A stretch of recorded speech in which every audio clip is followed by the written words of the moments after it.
La niche présentée par le groupe EGCP, qui propose l'organisation d'une conférence citoyenne sur le revenu universel, fonde son diagnostic sur deux tendances d'évolution de nos sociétés, à savoir l'incapacité de notre modèle social, avec ses outils, d'éradiquer la précarité.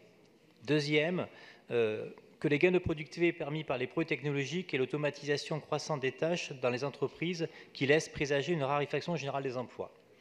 Mais pour les écologistes, notamment à la suite des travaux d'André Gorz, la question du revenu d'existence, ou du revenu social garanti, il y a plusieurs manières de le présenter, a une toute autre logique. C'est une logique donc d'outils d'émancipation et d'être non pas dans une logique donc de redistribuer la richesse, mais dans une logique qu'on fait un investissement dans la personne de façon à ce que la personne puisse être émancipée en ne pas être dépendant monétairement d'autres contraintes de revenus, ce qui entraîne des modifications de la société. Cela étant dit, aujourd'hui, donc, l'idée d'un revenu universel est apparue comme une solution permettant d'assurer à chacune et chacun un niveau de vie décent. Et on retrouve ça donc dans pas mal de visions, des visions très libérales à des visions à droite, à gauche. Donc c'est repris par beaucoup de personnes. Néanmoins, plusieurs problèmes se posent. Le premier, c'est notamment suite à la mise en application à grande sainte, c'est le risque de perte du RSA. Puisque quand on a des compléments de revenus, on peut perdre le RSA, et dans ce cas-là, donc, le revenu d'existence devrait être encore plus élevé, puisqu'il devrait compenser aussi la part de RSA. Donc il faut faire attention à ce type de problème.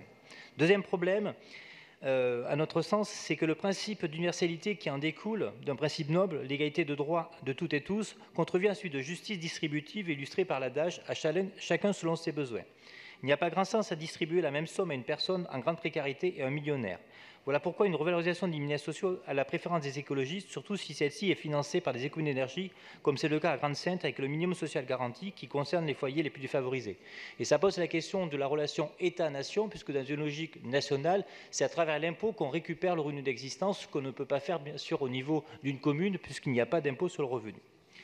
L'autre question aussi, c'est que l'argument de la fin du travail ou de la raréfaction du travail ne doit pas faire oublier donc d'autres problématiques, qui est celui donc du temps de travail, la réduction du temps de travail nécessaire, et celui de la question du type de travail auquel donc on va. Et c'est vrai que dans la vision gouvernementale, notamment celle faite par M. Macron, c'est un revenu d'activité, c'est-à-dire qu'on conditionne le revenu d'existence à une activité, ce qui est totalement contradictoire avec l'idée au départ donc d'André Gorz par rapport à ça.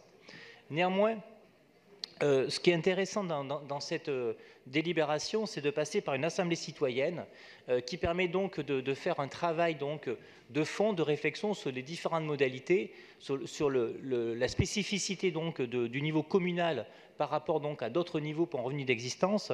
Et peut-être que Paris pourrait être donc cette fois-ci à nouveau donc un lieu d'innovation sociale, comme il a été avec la CMU, où notamment c'est Jacques Chirac qui avait été à l'origine de ça, donc ça a été l'ancêtre de la CMU qui est arrivé 10-15 ans plus tard, que peut-être donc que Paris pourrait être à nouveau donc en termes d'innovateur social, et donc à travers un revenu d'existence, pouvoir se généraliser après l'échelle nationale. Donc je vous invite tous à voter cette conférence de consensus, qui n'est pas l'instauration encore du revenu d'existence.